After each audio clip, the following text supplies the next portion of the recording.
Mindig a fejemet fogom, amikor azt mondják, hogy és amikor majd meglátod a földet, akkor kezdj el nyitni a lábaiddal. Aha, tudod, mit fogsz látni? Megmutatom.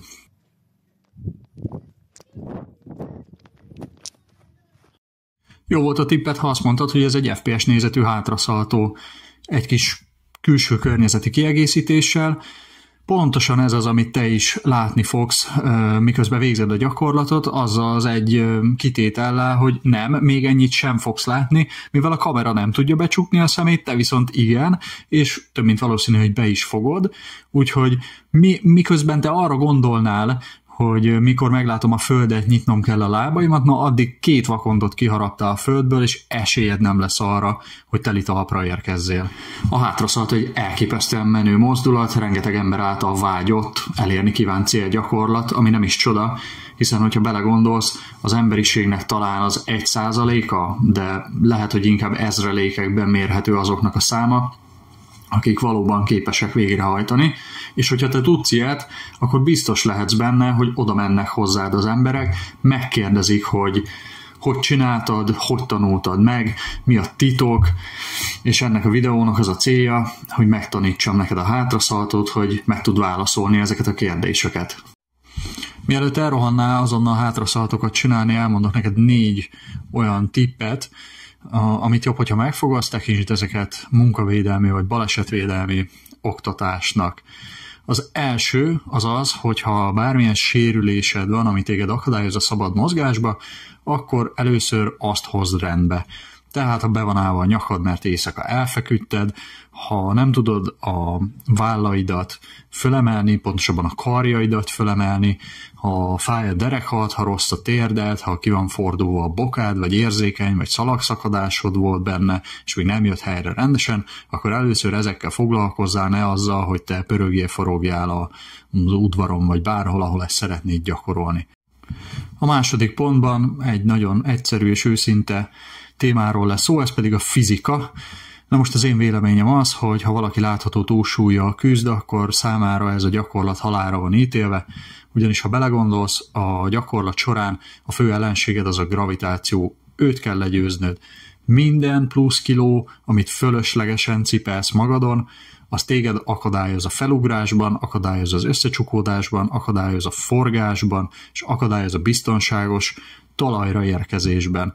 Tehát azt lehet mondani, hogy ha ránézel majd a BMI táblázatra, amit beszúrtam, hogyha te a citromsárgától lefelé valamelyik sárgább vagy pirosabb zónába helyezkedsz el, akkor inkább arra fordíts energiát, hogy a citromsárga és a zöldek felé haladj, és ezzel megteremtsd magadnak a lehetőséget arra, hogy nekiállhass biztonságosan végrehajtani a hátraszaltót.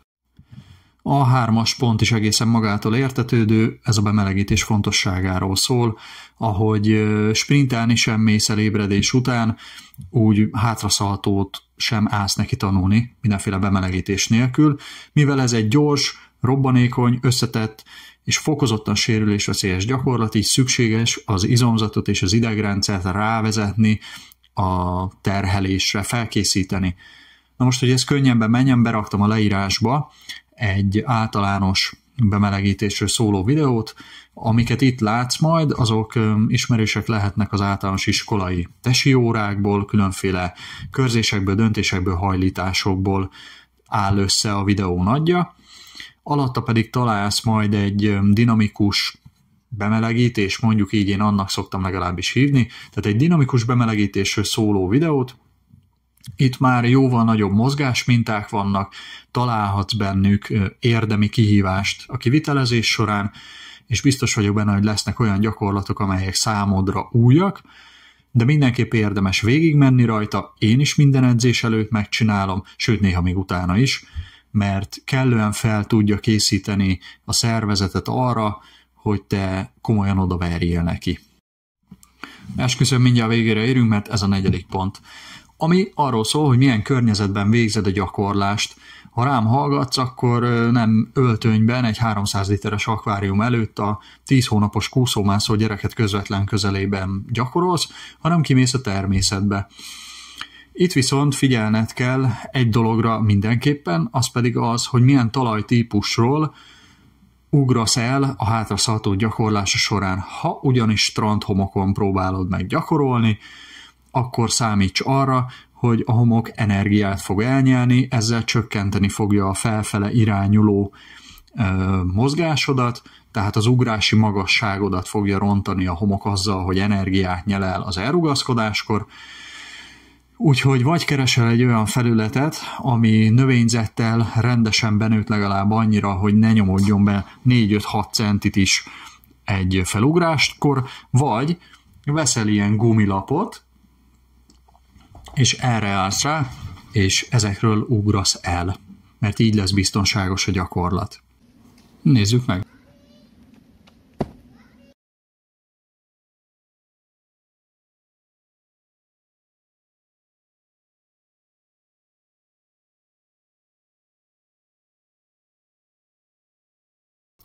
Láthattad, hogy körülbelül 1,5 másodpercig tart egy hátraszaladó elejétől a végéig, viszont egy videóról azt gondolom, hogy elég nehéz lenne megtanulni, úgyhogy arra gondoltam, hogy a különböző mozgás tartományokhoz tartozó időjelölőkön végig haladva elmagyarázom neked, hogy mi miért és hogyan történik ezekben a mozgás szakaszokban.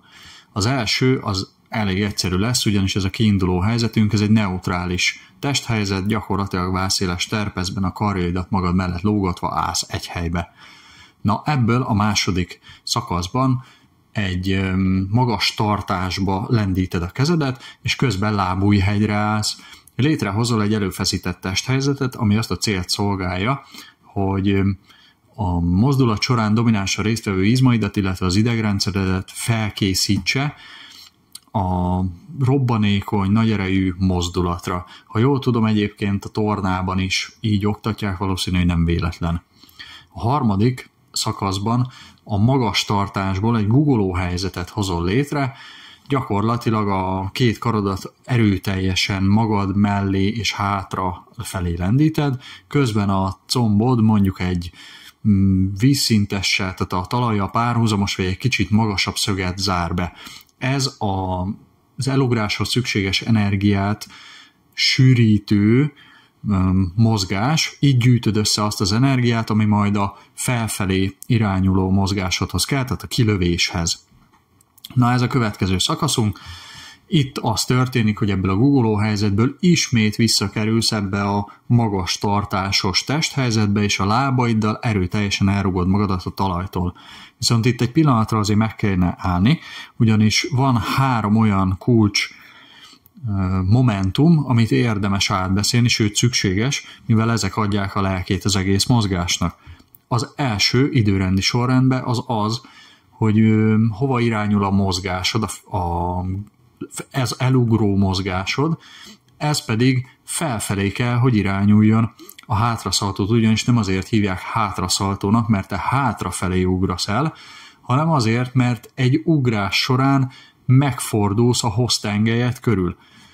Az ideális hátraszaltóban a kiinduló helyzeted, a kiinduló pontod és a leérkező pontod az egy és ugyanaz. Ebből ugye az következik, hogy neked nem hátrafelé kell ugranod, hanem felfelé. Mi történik, ha hátrafelé ugrasz? Hát az, hogy megszivatod saját magadat. Ugyanis amikor te hátrafelé ugrasz, akkor lapítod ezt a mozgáspályát, magyarán neked a földhöz képest, ahhoz viszonyítva kevesebb magasságod van ahhoz, hogy te átfordulj. Ha minden energiáddal felfelé ugrasz, akkor elegendő időt hagysz magadnak ahhoz, hogy át tudj fordulni a hossztengelyed körül. Viszont ha te innen ide ugrasz, mint ahogy szinte mindenki egyébként a hátraszaltó során, akkor te elnyújtod, ellapítod ezt a mozgáspályát, és ez nem lesz ideális az átforduláshoz, nem fog elegendő időt hagyni neked ahhoz, hogy átfordulj. Tehát törekedni kell arra, hogy függőlegesen felfelé ugorjál el. A második kulcsmomentum az, hogy a kezdő forgási energiát neked a két karod lendülete, illetve a fejed fogja megadni.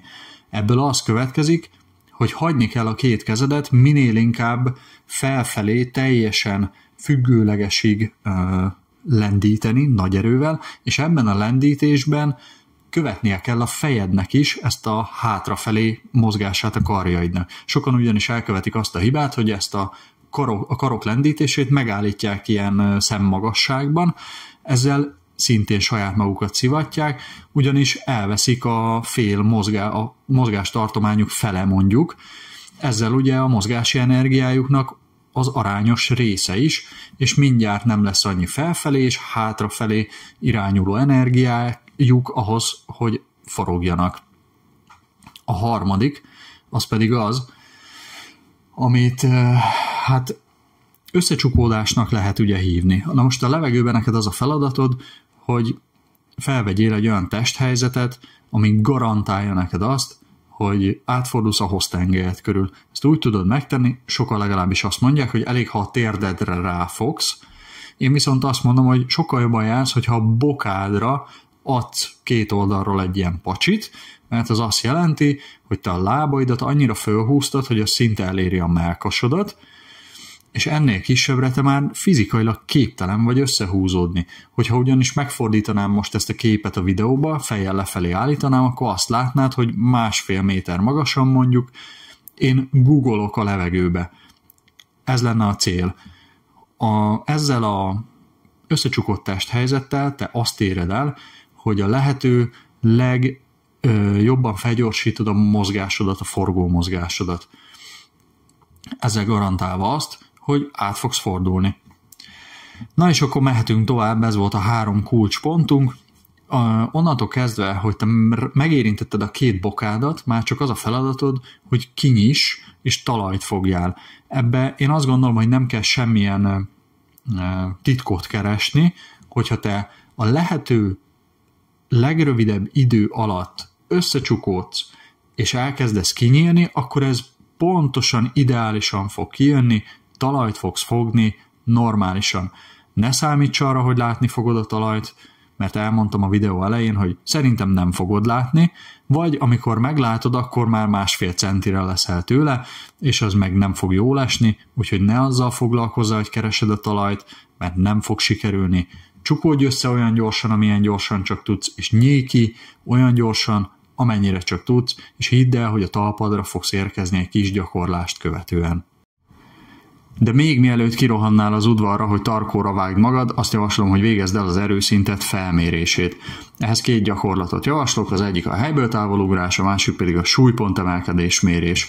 Ebből a 2-ből láthatjátok, hogy lesz egy vízszintes irányú maximális erőkifejtésünk, és egy függőleges irányú maximális erőkifejtésünk, és ez az alsótest erejét, robbanékonyságát mutatja majd meg nekünk, ami tulajdonképpen a gyakorlatnak a motorja.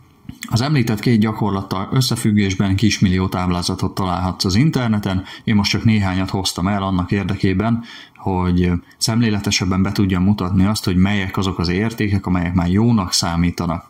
Az első táblázaton a helyből távolugrást látod, és a baloldali oszlopban pirossal kiemelve a számunkra inkább releváns vizsgált személyek életkor tartományát látod. Jobb oldalon fent a felső 20% van kiemelve pirossal, jobb oldalt alul pedig ehhez a felső 20%-hoz tartozó értékek centiméterben kifejezve. Ez azt jelenti, hogy ha te az alsó kis piros keretbe tartozol, akkor nincs miért aggódnod, mert a helyből távolugrásod király. A második táblázatban pedig, amit verítékes munkával elképesztően igényesen sikerült átszerkesztenem, pedig a súlypontemelkedés mérések során kapott értékeket láthatott centiméterben kifejezve, férfiakra és nőkre különbontva. A lényeg itt is a piros vonal fölött kezdődik, ha te ugyanis ezekbe a tartományokba tartozol, akkor megnyugodhatsz, mert a hátraszaladó megtanulásához éppen optimális a súlypontemelkedésed. A saját eredményeim nem tekinthetők esélymértékegységnek, sőt még irányadónak sem, viszont az érdekesség kedvéért, illetve a tájékoztató jellege miatt úgy gondoltam, hogy mindenképp megosztom veletek, hogy nekem hogy megy a helyből távolugrás és a súlypontemelkedés. Most pedig részekre bontom neked a hátraszaltót egészen addig a pillanatig, amíg át nem kell fordulnod a levegőben. Azt javaslom, hogy kövesd ezt a mintát, amit majd itt látni fogsz a videóban, mert ez egy lépcsőzetes, egymásra épülő tanulási folyamat, és így biztosítva van az a lehetőség, hogy mindig csak egy kicsit kelljen hozzátenni az előző lépcsőfokhoz, ahhoz, hogy te biztonságosan tudjál haladni, és minden fontos részletet be tud gyakorolni. Az első ilyen állomásunk az az előfeszített testhelyzetnek a létrehozása, amiről már beszéltem korábban. Itt gyakorlatilag az történik, hogy egy neutrális állásból lábújhegyre szökkenés közben magas tartásba lendíted a két kezedet, azért, hogy aztán a következő állomáson megfelelő guggoló testhelyzetet tudjál létrehozni, ahol két dologra kell figyelni. Az egyik az, hogy erőteljesen lendítsd hátrafelé a két karodat, a másik pedig az, hogy guggolás közben ne dőlj meg túlságosan előre vagy lefelé, kinek hogy tetszik, hanem próbálj meg a függőlegeshez inkább közelebb eső törzsdőlés szöget tartani. Képzeld el ezt úgy, mint amikor például felhúzásnál lehajolsz a rúthoz, na, az a testhelyzet pontosan ideális lesz ide. Ugyanis amikor fölfelé kell majd ugranod, akkor nem kell még erre energiát fordítanod, hogy kiegyenesítsd az egyébként majdnem vízszintesen álló törzsedet, hanem egyből mehet felfelé az ugrásod a karjaid erőteljes hátulról előre való lendítésével, és akkor elérkeztünk lényegében az utolsó állomásunkhoz, ahol ehhez a felugráshoz hozzácsapod a térdeidnek, vagy hát a lábaidnak a felhúzását lehetőleg minél magasabbra, illetve kiemelten figyelsz arra, hogy a két kezed mozgását a fejed hátrafelé lekövesse. Na és hogyha mindent jól csináltál, akkor azt tapasztalhatod, hogy elindul a forgó mozgásod, és gyakorlatilag a karjaid és a fejednek a mozgási energiája kirántja alulad a lábadat. Ettől nem kell annyira megijedni, majd le fogsz esni, fönt még nem marad senki, de ez még nem lesz egy akkora borulás, hogy ebből ne lehessen fölépülni. Általában fenékre szoktak ülni az emberek, vagy így hátrafelé leszokták tenni a kezüket, de nekünk pontosan ez a célunk, hogy ezt a forgó mozgást beindítsuk, és hogy megtapasztald azt, hogy igenis, ez hátrafelé fog forogni, bárki bármit csinál, neked ez sikerülni fog. Jöjjenek a rávezető gyakorlatok, melyek közül az első sorban a hátra bukfenc, és ez nem véletlen, hiszen kettős előnye van a hátra szaltó tanulása során. Az első ilyen az, hogy talajszinten a sérülés veszélye nélkül biztosítja neked azt a lehetőséget, hogy hátrafelé átfordulj a hoztengelyed körül egy olyan térbe, amit nem tudsz megfigyelni. A második ilyen előny, és ez szerintem jóval fontosabb, pedig az, hogy a hátra bukfenc hozzászokási lehetőséget biztosít a belső füledben található egyensúlyérzékelésért, a fej helyzetért, a fej forgásáért felelős rendszerednek, a hátraszaltó során gyors forgó mozgásból fellépő szédülés érzéséhez. Na most nyilvánvaló előnye van, hogyha nem az első hátraszaltó delugrásakor találkozol először a szédülés élményével, hanem már egy hozzászoktatott, részben felkészített rendszerrel vágsz bele a tanulásba. A következő rávezető gyakorlatunkat én összecsukódásnak hívom, mert az is történik benne. Ez egy nagyon erős hasgyakorlat, és azt a pillanatot szimulálja le, amikor te éppen elhagyod a talajt magas tartásban. Itt az a cél, hogy a lehető leggyorsabban, a lehető legkisebbre húzd össze magadat bokaérintéssel, így azt javaslom, hogy gyakorlás során is a tőle telhető legrobbanékonyabban hajtsd végre ezt a mozdulatot. Aztán jöhetnek a rávezető ugrálások, én ebből csak néhányat vettem föl, mert a variációk azok gyakorlatilag végtelenek, én ezeket szoktam csinálni. Amire érdemes szerintem figyelni, az az, hogy legyen benne kétlábas vagy egylábas verzió is. Nem rossz, 18 perce beszélek, és az idő alatt volt már szó a szintfelmérésről, a bemelegítésről, a rávezető gyakorlatokról, csak éppen arról nem, hogy egy kerek egész hátraszaltó gyakorlásának hogyan álljunk neki. Na de, szerencsére itt vagyunk, és ha egyetlen egy jó tanácsot megfogadsz, akkor ez a következő lenne: ne állj neki egyedül, véletlenül se. Kis kitekintés, és majd mindjárt innen folytatom. Egy csomó olyan YouTube videót láthatsz, ahol a feltöltő megosztja azt, hogy ő már pedig egyedül tanulta meg a hátraszaltót, és ezt rögzítette is a tanulási folyamatot, és itt azt láthatod, hogy jellemzően elkezdik a hátrabukfencel a felkészülést, aztán jön valamilyen hátrafelé átfordulás, jön egy olyan, amikor guggoló helyzetből hátra leteszik az egyik kezüket, és úgy fordulnak át, aztán meg állásból, vagy ilyen guggoló helyzetből egy kézre ugranak hátrafelé, már aki ezt meg tudja csinálni vállmobilitás, meg egyéb problémák miatt, és aztán a végén eljutnak csak egy hátraszaltóig, viszont szinte mindegyikbe közös, hogyha szakmai szemmel nézed, akkor, de egyébként szakmai szemmel nézés nélkül is észreveheted, hogy az első hátraszaltóik azok ilyen elcseszett féloldalas valamik lesznek, mert hogy ők heteken, hónapokon keresztül azt gyakorolták,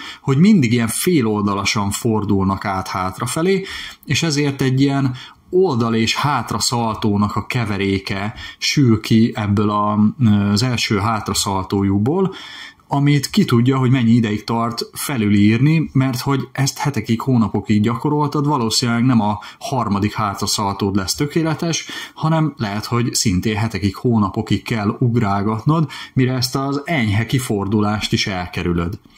Tehát nekem az a javaslatom, hogy a korrekt és nagyon gyors haladás érdekébe, mert mindenki gyorsan szeretne mindent, de ha te hatékonyan akarod gyakorolni ezt a hátraszaltót, akkor az a tanácsom, hogy hívját egy vagy két ismerősödet, és mutasd meg nekik, hogy hogyan tudnak segíteni neked abba, hogy ne törd össze magad.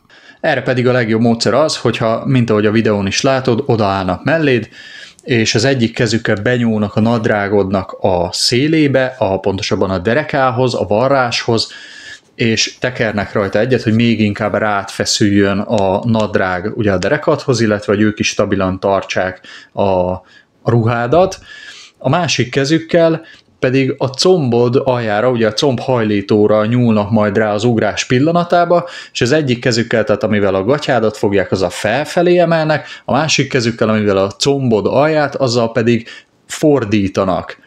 És ezt egyszerre kell nagyjából kivitelezni. Na most, mivel a gatyádat rángatják, ezért kifejezetten ajánlom, hogy olyat vegyél föl, aminek van megkötője, mert az első alkalommal berántják tangának, és attól nem leszel boldog. Mindjárt mutatok neked olyan részleteket, amiben megmutatom, hogy milyen, amikor egy vagy két segítséged van a hátraszaltó elvégzéséhez, viszont előtte még be kell szúrnom azt, hogy ez a videó az azért készült, hogy a lehető legbiztonságosabban és a lehető leggyorsabban tanulhassd meg a hátraszaltót.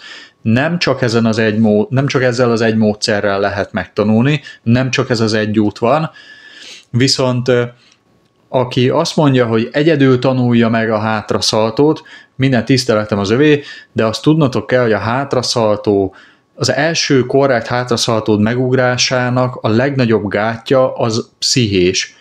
Hiába van meg az összes létező fizikai feltétel, erős vagy, gyors vagy, nincs súlyfelesleged, minden, amit eddig átbeszéltünk, akkor is ott lesz benned az, hogy már pedig te a nyakadra bírsz esni, összetöröd magad, nem tudom a hátam mögött lévő teret megfigyelni, tehát egy oltári nagy pszichés gát van mindenkiben, kivétel nélkül, aki az első hátraszaltóját szeretné kemény talajon megugrani. Na most szórakozhatsz te azzal hetekig, vagy hónapokig, vagy kinek mennyi ideig tart, hogy hátrafelé fordulgatsz, mint ahogy szintén beszéltem róla, viszont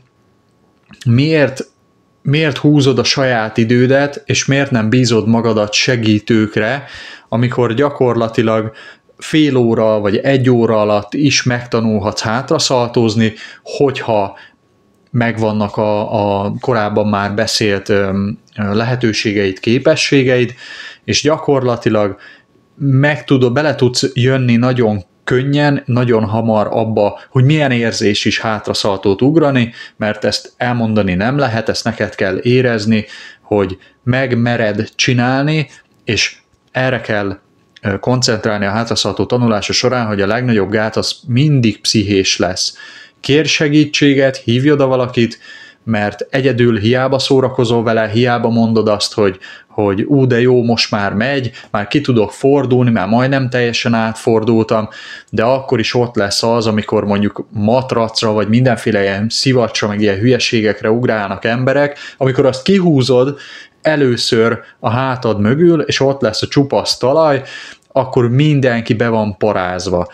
Pontosan ezért kell a segítőt odahívni, rámered bízni az életedet, és azt mondod, hogy jó, van, nem érdekel, csináljuk, haladjunk, és ahogy megugrod az első néhány hátraszaltódat, hidd el, hogy elmúlik ez a kezdeti para, és ez az út sokkal gyorsabb, mint az egyedül tanulás és a kifordulok, meg mindenféle, nem tudom én milyen mozdulatokkal veszem rá magam, hogy valahogy majd ebből hátraszaltó legyen, mert, mint mondtam, a para az mindig ott lesz, illetve a begyakorolt oldalra kiforgásos mozgást, azt meg ki kell valahogy javítani. Na ez nincs, amikor a segítőid ott állnak melletted, gyakorlatilag egyből meg tudod ugrani a tökéletes hátraszaltódat. Itt láthatsz 2 bemutatót is, azzal kapcsolatban, hogy milyen, amikor 2, illetve 1 segítőd van a hátraszaltóhoz. Nyilván az az ideálisabb, amikor 2 ember van melletted, főleg akkor, hogyha megvan a súlybeli és az erőbeli fölény a 2 segítő javára, de láthatod azt is, hogy egy alapvetően el sem ugrott hátraszaltó esetén sem történik semmilyen baleset, át lehet fordítani a másikat, gyakorlatilag térdre és ilyen fekvőtámaszszerű kartámaszba vagy helyzetbe érkezik le a földre, ami azt jelenti, hogy bőven messze van attól annak a lehetőségéről, hogy a hátára vagy a nyakára essen, még akkor is, hogyha egyébként ő a nehezebb, és egyébként a szaltóját elrontotta abból a szempontból, hogy túl előrehajolt és mélyre ment, nem ugrott fölfelé, nem lendítette a karját, nem is követte le a fejével, tehát gyakorlatilag minden olyan kulcs momentumot mellőzött az ugrása során, ami kellett volna ahhoz, hogy egyébként egy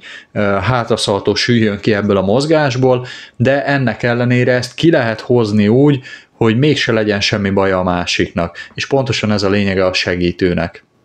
A videó végére érve pedig hoztam neked egy rövidke kreatív motivációs segédletet, hogyha úgy tetszik, ugyanis néha az a helyzet állhat elő, hogy nem csak annak van szüksége ötletekre, aki tanulja a hátraszaltót, hanem annak is, aki éppen próbálja megtanítani, úgyhogy ebbe próbálok egy kis segítséget nyújtani. A videón látottakat bátran alkalmazzátok, higgyétek el, hogy azonnali átütő eredményeket lehet vele elérni, kifogástalanná válik a felugrásod és a térdfelhúzásod.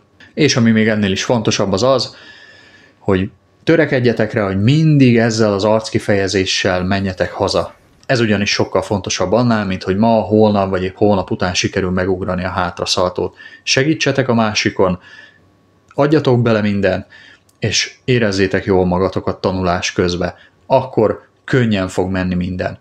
Ha pedig tetszett a videó, akkor nyomd a lájkot, iratkozz fel, kommentelj, mondd el, hogy mi az, ami szerinted kimaradt a videóból, és te beletetted volna, segíts nekem is, hogy legközelebb még jobb videót gyárthassak nektek. Na jó edzést, sziasztok!